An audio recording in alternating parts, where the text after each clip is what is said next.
রমজানের সর্বশেষ আমল কি ভাই? শেষ আমল মানে এরপর আর কোনো আমল নাই। কি সেটা? রমজান মাসে অনেকগুলো আমল আছে না? আমরা তারাবি পড়ি, সাহরি খাই, রোজা রাখি, অনেক কিছুই করি। শেষ আমল কোনটা যে এটা দিয়ে এন্ডিং, আর কোনো আমল নাই? সেটা হলো, সবাই জানি কিন্তু হয়তো মাথা আনতে পারছি না, সদকায়ে ফিতর দেওয়া, ফিতরা দেওয়া। এটা হলো রমজানের শেষ আমল। এটা দিয়ে রমজান মাসকে আমরা বিদায় দিই। অন্য অর্থে এটাকে বলতে পারি যে রমজানের পরের প্রথম আমল বলতে পারি, কারণ এটা শুরু হয় মূলত শাওয়ালের চাঁদ দেখা গেলে, ঈদুল ফিতরের চাঁদ দেখা গেলেই তখন এটা প্রযোজ্য হয়, যদি একদিন আগে থেকে দেওয়া যায়। এই ফিতরাটা আমরা কেন দেই? ফিতরা দেওয়ার উদ্দেশ্য কি? নবী করিম সাল্লাল্লাহু আলাইহি ওয়াসাল্লাম দুটি উদ্দেশ্যের কথা বলেছেন। এক, তিনি বলেছেন যাকাতুল ফিতরি তুহরাতান লিস-সাইমি মিনাল লাগবি ওয়ার রাফাস ওয়া তু'মাতান লিল মাসাকিন।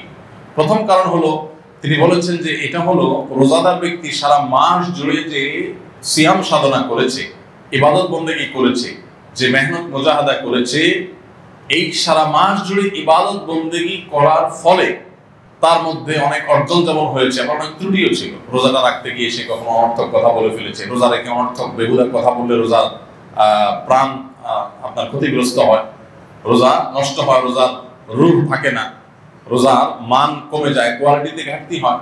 তো এই যে রোজা রেখে আমরা কিছু উল্টাপাল্টা কথা, উল্টাপাল্টা কাজ করেছি যেগুলো রোজার সাথে যায় না, তো সেগুলোর কারণে রোজাটা তো ত্রুটিপূর্ণ হয়ে গেল। এই ফিতরা দেওয়ার কারণে সেটা রিফাইন্ড হয়ে যায়, সেটা ফ্রেশ হয়ে যায়, সেটা আল্লাহ তাআলা পরিচ্ছন্ন করে গ্রহণ করে। এই জন্য রোজার পুরো মাস, রমজানের পুরো মাস এবং সিয়ামের ভুল ত্রুটিগুলোকে ফ্রেশ করে সেটাকে আল্লাহর কাছে কবুলযোগ্য করে দেয় হলো ফিতরা। খুব বড় একটা বিষয়। আর দ্বিতীয় উদ্দেশ্য হলো তু'মাতান লিল মাসাকিন, গরিব দুঃখীদের মধ্যে খাদ্য দান কর্মসূচি অংশ হিসেবে ফিতরা আল্লাহ তাআলা দিয়েছেন। অর্থাৎ ইসলাম চায় যে ঈদের দিনটাতে অন্তত প্রত্যেক অভাবী মানুষের বাসায় খাবার থাকুক, কেউ যেন খাবারের কষ্টে না থাকে। এই জন্য ফিতরা আমাদেরকে পৌঁছাতে হয়। কখন পৌঁছাতে হয়? সেটা ঈদের চাঁদ দেখা যাওয়ার আগে থেকে।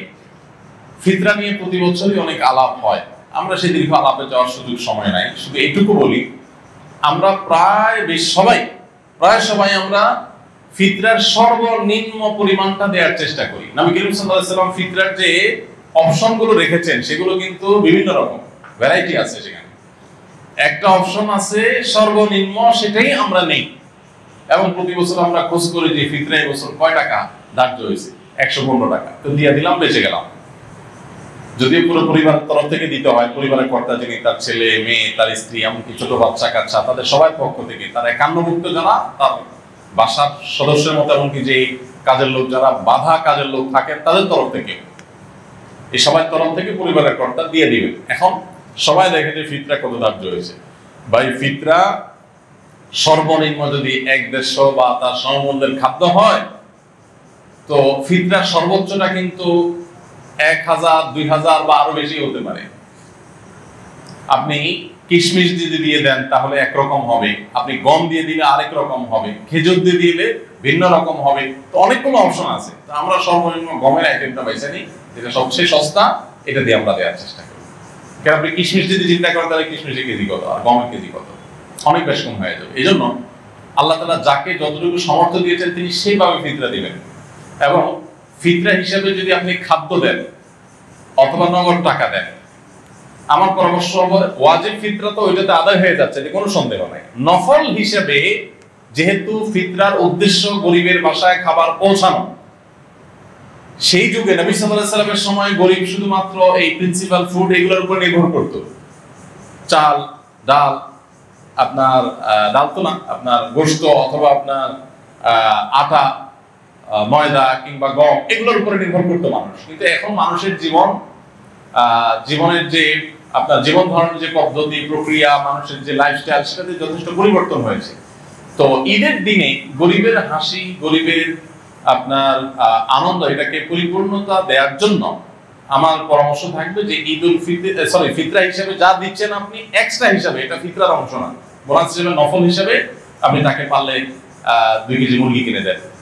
গরুর গোশত অনেক দাম, 1 কেজি গরুর গোশত, 2 কেজি গরুর গোশত কিনে দেন, একটু পোলাও চাল কিনে দেন, একটু সেমাই চিনি কিনে দেন। আমি প্রতি বছর এই কাজটা করি আলহামদুলিল্লাহ। ফিতরা যা করা, এর বাইরে একটা গরিব পরিবারের ঈদের আনন্দ হওয়ার জন্য, বাসায় ভালো খাবার দাবার প্রস্তুত করার জন্য যা যা দরকার, তার একটা প্যাকেজ একটা প্যাকেট তাদের বাসায় পৌঁছে দেন, তাহলে তাদের আনন্দটা 16 গলায় পরিপূর্ণ হবে ইনশাআল্লাহ। এটা আমরা করতে পারি। বিশেষ করে দ্রব্যমূল্যের ঊর্ধ্বগতির এই সময়ে অনেক মানুষ যারা আমাদের কাছে মুখ ফুটে বলতে পারছে না, অনেক কষ্টে আছে। আমরা কল্পনা করতে পারছি না যে এই মানুষটা খাবারের কষ্টে আছে। এরকম অনেক ফ্যামিলি আপনার আশেপাশে আছে, আপনি খোঁজ খবর নিলেই দেখবেন। রমজানের শেষের দিকে এসে দানের পরিমাণটাও বাড়ানো দরকার। তারই অংশ হিসেবে আমরা ফিতরাটার পাশাপাশি আরো বিভিন্ন খাদ্য আইটেম গুলো গরিবের বাসা, বিশেষ করে ছোট বাচ্চা কাচ্চা থাকলে তাদের জন্য ঈদের একটু কাপড় চোপড় পাঠায় দেন। তাদের আনন্দটা যে কত বেশি হবে সেটা হয়তো আপনি লাখ টাকা দান করলে কোনো সময় সেটা অর্জন হবে না। সবসময় নগদ টাকা দান করলে সব বেশি হয় তা কিন্তু না। আমি সৌদি আরবে দেখেছি কিছু মানুষকে, সেখানে অদ্ভুত অদ্ভুত মানে নেকামলের প্রতিযোগিতাকারী মানুষদেরকে দেখতাম, যেটা মানে কল্পনাও করা যায় যে মানুষ কত ভালো কাজের জন্য খোঁজে। আমার একবার মনে আছে যে কোন একটা সুপার শপে কেনাকাটা শেষে, এরকম রমজান মাসেই হবে, আমি বিল দেওয়ার জন্য কাউন্টারে আসছি।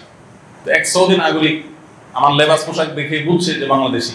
তো বাংলাদেশি মানে মনে করে তারা গরিব মানুষ, আর আসলে আমি গরিব। তো আমার পিঠে এরকম আস্তে করে আলতো করে হাতটা রাখছে খুব সুন্দর করে, মানে যেটাতে আমি মানে রাখার তো একটা ধরন আছে, আস্তে করে পিঠের উপর হাতটা রাখছে, মানে খুব কোমলতার সাথে স্নেহের সাথে। স্নেহের পরের সাথে হাতটা রাখলাম, আমি ফিরে তাকালাম, দেখি যে একদম সৌদি নাগরিক, আমি চিন্তা নেই।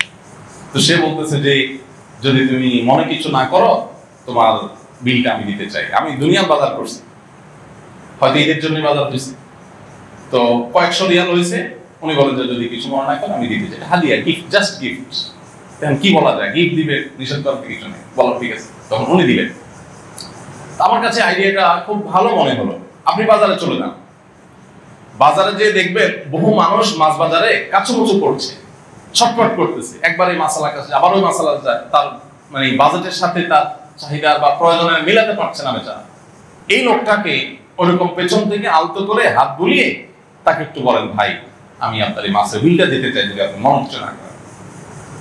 আপনি দেখেন যে কোনো একটা বাচ্চা, গরিবের বাচ্চা, সে হয়তো কোনো একটা মুদি দোকানের পাশ দিয়ে ঘুরছে, কোনো একটা খাবার দোকানের পাশ দিয়ে ঘুরছে, বারবার কাচুমুচু করছে, খেয়াল করেন, তাকে ওই খাবারটা একটু কিনে আপনি হাতে তুলে দেন। অনেক সময় লক্ষ লক্ষ টাকা নগদ দেওয়ার চাইতে ওই সামান্য কিছু টাকার ওজন অনেক বেশি হয়। তো এই বছর বিশেষ করে ঈদকে সামনে রেখে আমাদের এই আমলটা হতে পারে, কারণ ঈদের এই সময়টাতে অনেক মানুষ কষ্টে আছে, অনেক মধ্যবিত্ত আছে যাদের লেবাস পোশাক চলাফেরা দেখে বোঝার কোনো উপায় নেই যে তারা খাবারের কষ্টে আছে রীতিমতো বাচ্চা কাচ্চা। আমি রমজানের শুরুর দিকে আহ্বান করেছিলাম যে একটা মাছ কিনে দেন, একটু শাড়ি করতে পারে বাচ্চাদেরকে সাথে নিয়ে, একটু মুরগি কিনে দেন, একটু গরুর গোশত কিনে দেন। এমন আছে যে গত রমজানে গরুর গোশত খেয়ে, কোরবানিতে গরুর গোশত খেয়েছে, এ পর্যন্ত আর গরুর গোশত কিনে খেতে পারেনি। তাকে আপনি 2 কেজি গরুর গোশত দিলে তার বাসায় আনন্দটা কোন পর্যায়ে চলে যাবে। দেখুন, ডক্টর আব্দুল্লাহ জাহাঙ্গীর রহমাতুল্লাহ একটা কথা বলতেন যে আপনি 2 কেজি গরুর গোশত কিনছেন নিজে খাওয়ার জন্য, অনেকদিন পরে কিনছেন, বাচ্চা কাচ্চা নিয়ে খাবেন, খুব আনন্দ করবেন, সন্দেহ নাই এটা আপনাকে অনেক বেশি আনন্দ দিবে।